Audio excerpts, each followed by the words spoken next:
यहाँ तक क्या हो गया, हमारी फैटी स्टिक जो है वो हमारी बन गई। अब इसके बाद क्या होता है, हमारा ये जो हमारा यहाँ पे प्लॉक बन रहा है एथेरोस्क्लेरोटिक प्लॉक, उसके अंदर क्या होती है, वो आपका जो है प्रोग्रेशन करना शुरू कर देता है। हमारे क्या होते हैं, हमारे ये जो ब्लड वेसल जो है ना, फॉर एग्जांपल यहाँ से आपका यहाँ पे आपका बन गया एथेरोस्क्लेरोटिक प्लॉक।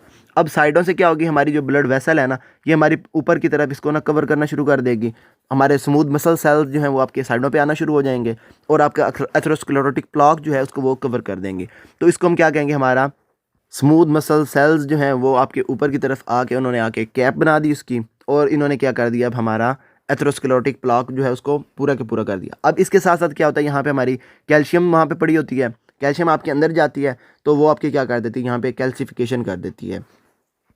उसके साथ आपके यहाँ पे जो स्मूथ मसल सेल जो आपके यहाँ पे माइग्रेट करते हैं, उनकी यहाँ पे हो जाती है एपोप्टोसिस, और उस केस में भी क्या है आपके जो है ये हमारा नेक्रोसिस आपको नज़र आती है इसके अंदर। और उसके साथ साथ आपकी जो है अंदर जो आपकी पहले से लिपिड पड़ी हुई है, वो आपको एथ्रोमा के अंदर आपको लिपिड बहुत ज़्यादा नज़र आती है। तो यहाँ पे यही वही वाली बात होगी, आपके स्मूथ मसल सेल्स यहाँ पे आपके गए, ये आपके यहाँ पे फोम सेल्स बने हुए हैं, और उसके साथ साथ इन्होंने अब क्या किया, आपके यहाँ पे मतलब ये आपकी जो आपके जो है स्मूथ मसल सेल्स, इन्होंने आके ऊपर कैप बना दी, आपके ल्यूमेन जो है ब्लड वेसल का उसको इन्होंने ऑब्स्ट्रक्ट कर दिया। और उसके साथ साथ यहाँ पे ये आपकी लिपिड ये येलो कलर वाली जो है ये आपकी बाहर निकलती जा रही है, तो ये आपका क्या बनाती जा रही है, आहिस्ता आहिस्ता आपका एक एथेरोमा बनाती जा रही है। अब एथेरोमा की वजह से आपकी जो है आपका ब्लड वेसल जो है उसका मतलब जो ल्यूमेन है वो आपका कम हो गया। इसकी वजह से क्या होगा, आपका जो डिस्टल पोर्शन है उसकी क्या हो जाएगी, ब्लड सप्लाई कम हो जाएगी। ब्लड सप्लाई जैसे कम होगी तो क्या हो जाएगा, आपका डिस्टल पोर्शन जो है वो आपका इस्कीमिया स्टार्ट करना शुरू कर देगा। उसके बाद एक चीज़ और इम्पोर्टेंट ये है कि वो जो आपकी एथेरोस्क्लेरोसिस है ना, ये आपकी मतलब 50% से ज़्यादा जो डिजीज़ है ना वो आपकी होती हैं एथेरोस्क्लेरोसिस की आपकी वेस्टर्न वर्ल्ड में। और उसके बाद इसमें होता क्या कि आपकी ये जो मीडियम वेसल्स हैं ना, उनकी ये जो है मतलब ल्यूमेन को नैरो कर देती हैं, और उसके साथ आपकी जो है ब्लड सप्लाई कम हो जाती है। अब ये आपकी जो है कोरोनरी की भी कर सकती हैं, आपकी किसी भी ब्लड वेसल की जो है ना ल्यूमेन को कर सकती हैं आपके ऑब्स्ट्रक्ट। अब कोरोनरी के केस में एक चीज़ इंपॉर्टेंट ये है कि जब तक आपका 70% आपका जो है ना ये आपका ल्यूमेन जो है वो आपका ऑब्स्ट्रक्ट नहीं हो जाता, तब तक आपका पेशेंट जो है उसके अंदर कोई भी सिम्टम्स नहीं आएंगे। 70% तक हो गया तो अब क्या हो जाएगा, आपका डिस्टल पोर्शन जो है उसकी आपकी जो है ब्लड सप्लाई कम हो जाएगी, और उस केस में वहाँ पे आपको जो है क्रोनरी के केस में आपको एंजाइना होना शुरू हो जाएगा। बाकी अभी के लिए ऐसे करते हैं, यहाँ पे हम थोड़ा थोड़ा सा जल्दी जल्दी से देख लेते हैं इसको, इसमें क्या क्या चीज़ें बताई हुई हैं इन्होंने जो हमने नहीं अभी तक की, फिर बाद में यहाँ से करते हैं। तो सबसे पहले हमारी एथेरोस्क्लेरोसिस बहुत कॉमन है। उसके बाद हमारी इलास्टिक आर्टरीज और लार्ज वेसल्स जो हैं, मीडियम वेसल्स जो हैं, उसको या क्या कर देती है, उसके ल्यूमेन को ऑब्स्ट्रक्ट कर देती है, और उसके अंदर जो है आपकी कोलेस्ट्रॉल के जो प्लाक्स हैं वो आपके इंटीमा के अंदर बनना शुरू हो जाते हैं। अब ये आपकी जो है आपने यहाँ पे ये याद रखना, आपका ये बहुत ही इंपॉर्टेंट पॉइंट है यहाँ पे, मतलब आपने कोई भी एग्ज़ाम देना है ना, उसमें अगर आपको एथेरोस्क्लेरोसिस के साइंस बताएंगे तो आपको यहाँ पे ये सारी की सारी आर्टरीज बता सकते हैं।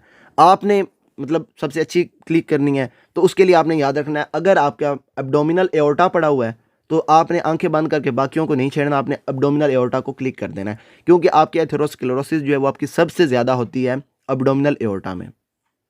और उसके बाद अगर किसी वेसल में होते तो वो हमारी है हार्ट की वेसल्स, क्रोनरी आर्टरीज, और उस केस में जब तक आपकी 70% तक ऑब्स्ट्रक्शन नहीं हो जाती तब तक आपके साइन एंड सिम्टम नहीं नज़र आते।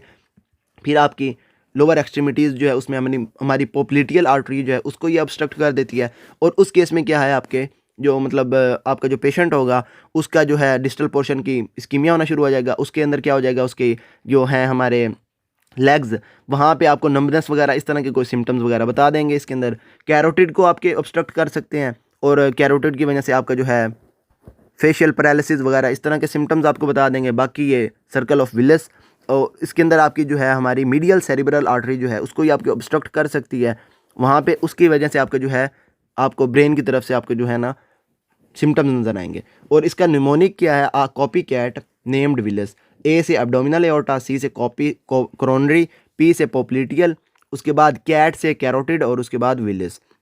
बाकी रिस्क फैक्टर की अगर बात की जाए तो इसमें इंपॉर्टेंट ये है कि आपके दो टाइप के हैं, मॉडिफाइबल और नॉन मॉडिफाइबल। मॉडिफाइबल वो जिसको हम ठीक कर सकते हैं, नॉन मॉडिफाइबल वो जिनको हम ठीक नहीं कर सकते। तो मॉडिफाइबल में आपका जो है, आप अगर पेशेंट आपका हाइपरटेंसिव है तो उसमें क्या हो रहा है, आपका जो है हमारी जो ब्लड वेसल्स हैं वो आपकी क्या कर रही हैं, अपने अंदर अकोमोडेशन करती जा रही हैं, और वो ल्यूमेन करते आपका जो है उसको कंस्ट्रिक्ट करती जा रही हैं, तो आप हाइपरटेंशन को ठीक कर सकते हैं। उसके साथ साथ अगर आपका पेशेंट स्मोकर है, अब स्मोकिंग में हमें पता है हमारे बहुत ज़्यादा चीज़ें जो हैं इन हार्मफुल आपकी बॉडी के अंदर जाती हैं, फिर वो हमारे जो है जाके आगे मज़ीद जो है प्रॉब्लम्स क्रिएट करती हैं। हमें पता है हमारे कार्सिनोजेंस बहुत ज़्यादा होते हैं स्मोकिंग में, तो स्मोकिंग आपकी होगी इसके रिस्क फैक्टर। उसके बाद डिसलिपिडीमिया मतलब या फिर आप कह सकते हैं इसको हाइपर कोलेस्ट्रोलीमिया, और उसमें क्या हो गया आपके डिसलिपिडीमिया में आपकी एलडीएल बढ़ गई, एचडीएल आपकी कम हो गई। नॉर्मली आपकी जो है दोनों बैलेंस होती हैं, लेकिन अगर डिसलिपिडीमिया हुआ उसमें क्या हुआ आपकी एलडीएल बढ़ गई और एचडीएल आपकी कम हो गई। और या फिर आपका पेशेंट अगर है डायबिटिक, तो डायबिटिक का भी मैंने आपको पहले बता दिया, नॉन एंजाइमेटिक ग्लाइकेशन वगैरह करके आपका जो है वो प्रॉब्लम्स वगैरह क्रिएट करती है। नॉन मॉडिफाइबल में क्या हो गया आपका एज। एज के साथ साथ हमें पता है हमारी जो है ब्लड वेसल वो हमारी कंस्ट्रिक्ट होना शुरू हो जाती हैं अडॉप्टेशन में बीपी की वजह से, तो आपकी जो है ल्यूमेन आपका आहिस्ता आहिस्ता कम होता रहता है। बाकी इंपॉर्टेंट इसमें यह है आप अगर मेल हैं then you are the risk factor for having atherosclerosis. अब मेल्स में क्या होता है, एक चीज़ ना फीमेल्स और मेल्स को जो इसमें बचाती है, फीमेल्स में होती है एस्ट्रोजन। एस्ट्रोजन जो होती है वो होती है प्रोटेक्टिव, वो आपकी क्या करती है, ये जो हमारी है एथेरोस्क्लेरोसिस इससे फीमेल्स को बचाती है। लेकिन जब तक आपकी फीमेल के अंदर एस्ट्रोजन आती जा रही है तब तक उसके अंदर एथेरोस्क्लेरोसिस के बचने के चांसेस बहुत ज़्यादा हैं।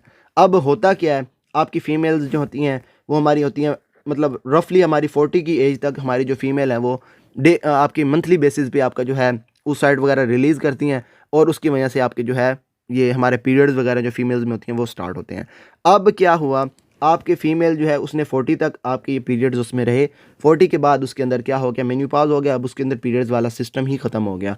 तो अब क्या हो जाता है पोस्ट मेन्यूपाज में, अब उसके अंदर जो है उसके अंदर ये एस्ट्रोजन जो है प्रोडक्शन वो आपकी कम हो जाती है, मेल की जितनी हो जाती है। तो अब इस केस में फीमेल भी जो है वो आपके मेल की तरह ही मतलब उसके अंदर भी उतने ही चांसेस हैं जितने मेल के अंदर चांसेस हैं, लेकिन उससे पहले तक फीमेल के अंदर जो है ज़्यादा चांसेस हैं कि उसको ये एथेरोस्क्लेरोसिस ना हो। बाकी फैमिली हिस्ट्री अगर है आपकी फैमिली में किसी को एथेरोस्क्लेरोसिस है तो उसमें भी आपका एक रिस्क फैक्टर है और आप इसको मॉडिफाई नहीं कर सकते। मॉडिफाई आपको आप वो चीज़ें कर सकते हैं जिनको आप कंट्रोल कर सकते हैं। आप स्मोकिंग को कंट्रोल कर सकते हैं, आप अपने कोलेस्ट्रॉल को कंट्रोल कर सकते हैं, उसके साथ आप अपनी हाइपरटेंशन को कंट्रोल कर सकते हैं, डायबिटीज़ को कंट्रोल कर सकते हैं। तो ये सारे हमारे हो गए मॉडिफाइबल। बाकी सिम्टम्स में वही आपकी जैसे जैसे आपकी जिस वेसल को कंस्ट्रिक्ट करेगी, लुमेन आपका कंस्ट्रिक्ट करेगी, उस तरह से आपको सिम्टम आएंगे।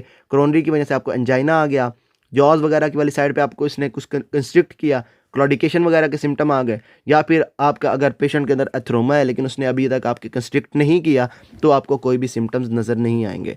बाकी आपका ये जो है इसकी पैथोजेनेसिस, उसमें क्या हुआ, आपकी सबसे पहले जो हुई एंडोथेलियल डिसफंक्शन हुआ, मैक्रोफेजेस और एलडीएल आपकी एक्युमुलेशन होना शुरू हो गई, फोम सेल बना, फैटी स्टिक बनी, और स्मूथ मसल सेल्स आपके माइग्रेट किए, वहाँ पे आपके प्रोलिफरेट किए, और उन्होंने क्या किया, एक्स्ट्रा सेलुलर मैट्रिक्स वो उन्होंने बना दी।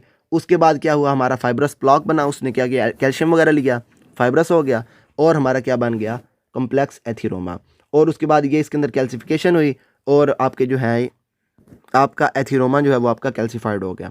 बाकी इसमें इंपॉर्टेंट ये है कि आपकी कॉम्प्लिकेशंस क्या क्या आ सकती हैं इसमें। अब कॉम्प्लिकेशन में एक तो मैंने आपको पहले बता दी, इस्कीमिया, मतलब आपका फॉर एग्जांपल आपका जो है इसने क्रोनरी आर्टरी का ल्यूमेन जो है उसको इसने ऑब्स्ट्रक्ट कर दिया है, तो अब उस केस में क्या हो जाएगा, आगे वाला जो है उसकी तरफ ब्लड नहीं जाएगा, तो उसमें क्या हो जाएगा, आपका मायोकार्डियल इन्फाक्शन वगैरह आपको नज़र आ जाएगा, मायोकार्डियल इस्कीमिया वगैरह आपको नज़र आ जाएगा इसमें। या फिर आपका जो डिस्टल पोर्शन है, जैसे हमने देखा था हमारी पोप्लिटियल आर्टरी में, तो उसमें क्या कर देता है, हमारे डिस्टल पोर्शन का इस्कीमिया स्टार्ट कर देता है, तो आपको इस्कीमिया नज़र आ सकता है। बाकी ये है कि आपकी जो है ना हमारी जो ब्लड वेसल्स होती हैं वो हमारी ऑक्सीजन जो ले रही होती है वो हमारी डायरेक्टली ब्लड से ले रही होती हैं, लेकिन इस केस में क्या होता है, आपकी जो है ब्लड वेसल्स उसकी तरफ ब्लड सही से नहीं जाएगा, आपकी जो है डिफ्यूजन वाला जो है परमेबिलिटी यहाँ पे आपकी वो कम हो गई, ऑक्सीजन की तरफ ब्लड नहीं जाएगा, आपकी जो ब्लड वेसल है वो आपकी वीक होना शुरू हो जाएगी। वीक हुई तो अब उसके अंदर जैसे ही बीपी बढ़ेगा तो उसके अंदर बलूनिंग के चांसेस ज़्यादा हैं, जो हमने पहले देख लिया हमारी एन्यूरिज्म में। तो अब क्या है, इसके अंदर एन्यूरिज्म हो सकता है, इस्कीमिया हो सकता है, इन्फार्क्ट हो सकता है, उसके बाद पेरिफेरल वेस्कुलर डिजीज़ हो सकती हैं, आपकी वेस्कुलर ऑब्स्ट्रक्शन की वजह से वहाँ पे आपको नमनेस वगैरह इस तरह की चीज़ें नज़र आ सकती हैं। बाकी ये जो आपका प्लॉक बन रहा है ये आपकी वेसल को ऑक्लूड कर सकता है, मतलब क्या हुआ, आपका ये जो है ना एथेरोस्क्लेरोटिक प्लॉक बना यहाँ पे, ये फॉर एग्जांपल अब क्या हुआ, ये आपका थोड़ा सा रप्चर हुआ, और उसके साथ साथ आपकी जो ब्लड वेसल के अंदर जो आपके हमारे प्रोटेक्टिव सेल्स होते हैं, ब्लड वेसल के अंदर कोई भी चीज़ आ जाए ना आपकी, तो वो क्या करते हैं, हमारे जो हैं हमारे ब्लड वेसल्स के जो हमारे जो ब्लड सेल्स हैं वो क्या करते हैं, उसको वहीं पे रोक लेते हैं। अब क्या हुआ, यहाँ पे आपकी फॉर एग्जांपल आपकी लिपिड लीक हुई, और उस केस में क्या हुआ, आपके ब्लड वेसल्स ने आपकी जो ब्लड सेल्स हैं सॉरी उन्होंने क्या किया, यहाँ पे इसको कंस्ट्रिक्ट कर दिया, वहाँ पे ही उसको रोक लिया। तो इस केस में क्या हुआ, आपका फॉर्मेशन ऑफ थ्रोम्बस, थ्रोम्बस बन गया। अब थ्रोम्बस ने अगर अक्लूड किया हुआ यहाँ पे, तो आगे वाला पोर्शन जो है उसको ब्लड सप्लाई नहीं जाएगी। इसमें क्या हो जाएगा, मतलब जो आपके पेशेंट बताते हैं क्या कि हमारी जो है एक ब्लड वेसल जो है दिल की, वो हमारी बंद हुई पड़ी है। तो किस वजह से हो गई, हमारी एथेरोस्क्लेरोसिस की वजह से। या फिर इसके अलावा आपका ये अगर ये जो हमारा है एथिरोमा, जो हमारा सॉरी ये हमारा जो थ्रोम्बस बना है, ये अगर यहाँ से निकल के कहीं और चला गया, तो इसने क्या बना दिया, हमारा एम्बोलाई। नीचे भी वही बताया हुआ, सबसे पहले एंडोथेलियल डिस्फंक्शन, फैटी स्ट्रीक बनी, फाइब्रस ब्लॉक बन गया हमारा फाइनली। बाकी मैं एक पिक्चर से भी आपको यहाँ पे दिखाता हूँ। तो सबसे पहले हमारा क्या हुआ, फैटी स्ट्रीक जो है उसकी डेवलपमेंट हुई। क्या हुआ, सबसे पहले एंडोथेलियल डिस्फंक्शन हुआ, उसकी वजह से क्या हुई, आपकी लिपिड्स जो उसके अंदर चली गई और उनकी क्या हुई, वहाँ पे ऑक्सीडेशन हुई और आपके मैक्रोफेजेस जो हैं वो आप वहाँ पे गए और उन्होंने वहाँ पे जो है आपकी लिपिड्स को हमारे जो हैं उनको इनगल्फ कर लिया और फाइनली हमारा क्या बना दिया, फोम सेल। अब उसके बाद ये जो हमारा प्लॉक है, इसके अंदर क्या होगा, हमारे स्मूथ मसल सेल्स वगैरह जो हैं वो आपके प्रोलिफरेट करेंगे। ल्यूकोसाइट्स जो हैं आपके वो कीमोअट्रैक्टेंट वगैरह के सिग्नल भेज के और ल्यूकोसाइट को भेजते रहेंगे, अपनी तरफ बुलाते रहेंगे। तो ये आपकी जो है प्लॉक जो है उसकी प्रोग्रेशन, आपका प्लॉक जो है वो आपका बढ़ता रहेगा और उस केस में क्या हो जाएगा, फाइनली आपका फाइब्रस जो है ना कैप्सूल उसके अंदर बन जाएगा। अच्छा, इसमें एक और चीज़ याद रखनी है, आपका फॉर एग्जांपल आपका जो है ना ये रप्चर हुआ है, तो रप्चर के केस में आपका क्या हुआ, यहाँ पे ब्लड वेसल जो है उसके अंदर यहाँ पे हमारे आ गया लिपिड। अब जैसे ही हमारे जो ब्लड वेसल्स के जो सेल्स हैं वो इसकी साइडों पे बनाएंगे, तो जब आप पेशेंट की बायोप्सी वगैरह करेंगे या फिर पैथोलॉजी के ऊपर आप उसकी स्लाइड्स में देखेंगे, तो सेंट्रल में आपको जो है लिपिड नज़र आएगी और साइडों पे आपके ब्लड वेसल के सेल्स आपको नज़र आएंगे। बाकी सिम्टम्स में आपके ल्यूमिन को नैरो किया, क्लोडिकेशन और उसके बाद एंजाइना वगैरह आ गया। बाकी मैं अभी आपको यहाँ पे जो है पैथोमा से भी आपको दिखाता हूँ। वहाँ से आ गई हमारी आर्टेरियोस्क्लेरोसिस। अब इसमें ऊपर ही यहाँ पे ना बिनाइन और मैलिग्नेंट हाइपरटेंशन बताया हुआ है। अगर आपकी जो है हाइपरटेंशन आपके ऑर्गन वगैरह को डैमेज नहीं कर रही, मतलब आपकी कर रही है लेकिन आपका पेशेंट जो है वो क्लिनिकली साइलेंट है, तब आपकी हाइपरटेंशन क्या होगी, बिनाइन हाइपरटेंशन। और ये हमारे मोस्ट ऑफ द केसेस जो होते हैं ना हमारे, वो हमारे बिनाइन हाइपरटेंशन के होते हैं। लेकिन अगर आपके ऑर्गन्स को डैमेज करना इसने शुरू कर दिया, मतलब आपका जब पेशेंट आएगा ना, वो आपको उसके अंदर एंड ऑर्गन जो है ना डैमेज आपको नज़र आएगा, मतलब वही बात होगी आपकी जो है हाइपरटेंसिव इमरजेंसी वाली बात हो जाएगी यहाँ पे। और इसके अंदर ये आपकी एक्यूट रीनल फेलियर वगैरह, हेडेक वगैरह और पेपिलरी एडिमा वगैरह इस तरह की आपको सिम्टम बताएंगे और ये आपकी मेडिकल इमरजेंसी है, इसको आपने फौरी ट्रीट करना है। बाकी आगे हमारी आर्टेरियोस्क्लेरोसिस। अब इसमें हमारी सबसे पहले एथेरोस्क्लेरोसिस आ गई। तो क्या हुआ, इसमें आपका इंटीमल प्लॉक हुआ और उसने आपकी ब्लड वेसल को ऑब्स्ट्रक्ट कर दिया।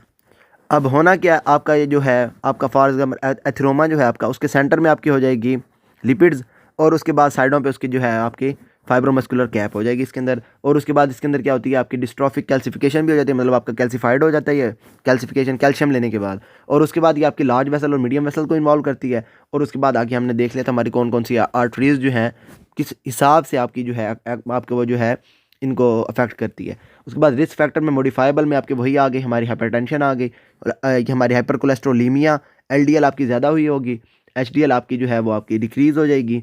उसके बाद स्मोकर या फिर डायबिटिक पेशेंट। उसके बाद नॉन मॉडिफाइबल में आपकी जेंडर, आपकी एज और उसके बाद आपका पोस्ट मेनोपॉजल फीमेल्स। उसके बाद आपकी जेनेटिक्स, अगर आपकी फैमिली हिस्ट्री में चल रही है तो फिर भी आप जो है एथेरोस्क्लेरोसिस हो सकती है। पैथोजेनेसिस में वही बात होगी, आपकी जो है एंडोथेलियल डैमेज हुआ और आपका जो है इंटीमा के अंदर आपकी जो है लिपिड्स वगैरह लीक हो गई और उसके बाद आपकी लिपिड्स ऑक्सीडाइज हुई और आपके मैक्रोफेजेस ने ले लिया और उसके बाद इन्होंने बना दिया फॉर्म सेल। बाकी अब इसके बाद ये हाँ इसके अंदर ना ये जो मैंने आपको पहले बताया था फ्ली बीटन किडनी, वो आपकी ये वाली बनी हुई है, फ्ली बीटन किडनी है आपकी इसके अंदर। और ये हुई क्यों, आपकी जो है हाइपरप्लास्टिक आर्टेरियोलोस्क्लेरोसिस उसकी वजह से हो गई। ये वाली मैंने वहाँ पे भी बता दी, अभी आपको बता दी यहाँ पे।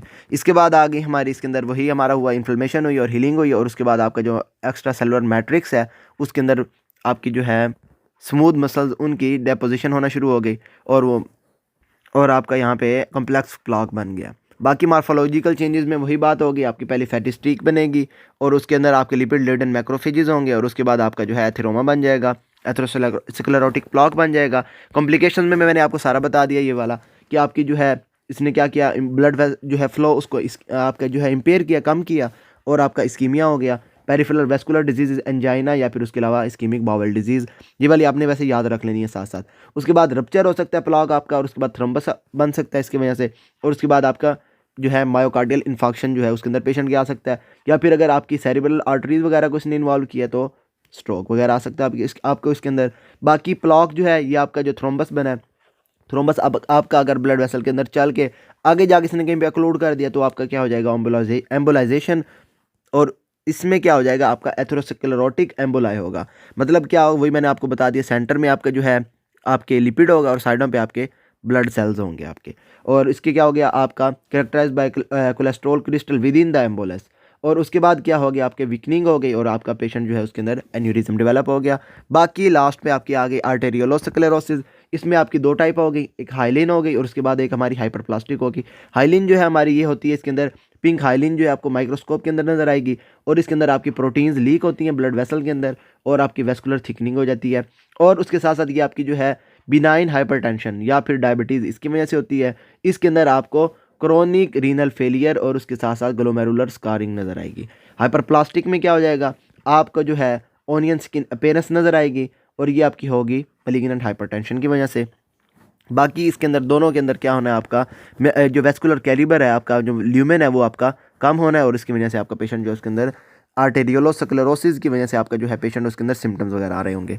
बाकी आगे मोंकेबर्ग मीडियल कैल्सिफिक स्क्लेरोसिस, इसमें सिंपल सा कैल्सिफिकेशन हो जाएगी और उसके बाद आपकी होगी मीडियल जो है ना हमारी ट्रूनिका इंटीमा उसके अंदर हो जाएगी।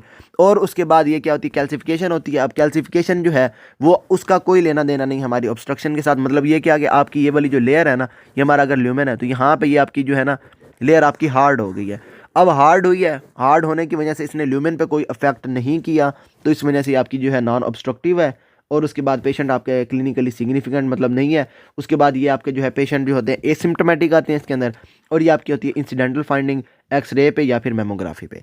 बाकी इसके अंदर और उसके अलावा ये हमारा आ गया यहाँ पे हाइपरप्लास्टिक के अंदर ओनियन स्किन अपीयरेंस, ये वाली हमारी ओनियन स्किन अपीयरेंस आ गई। उसके बाद ये आपकी कैल्सिफिक स्क्लेरोसिस हुई है, कैल्सिफिकेशन हुई है, वाइट कलर आपको जो है कैल्सिफिकेशन शो कर रहा है। और उसके बाद ये आपका मेमोग्राम है, मेमोग्राम के अंदर आपको ये वाइट जो है लाइंस नज़र आ रही हैं, ये आपकी क्या है कैल्सिफिकेशन हुई है इसके अंदर। बाकी ऊपर से रह गई हमारी ये वाली हाइलिन, हाइलिन हमारी डिपॉजिट हुई है, ये वाली आप यहाँ पे देख रहे हैं। ये आपका ये आपका पिंक कलर आपको नज़र आ रहा है, ये वाला ये सारा क्या आपकी हाइलिन डिपॉजिट हुई है और इसकी वजह से आपका जो है ल्यूमेन वो आपका कम हो गया है।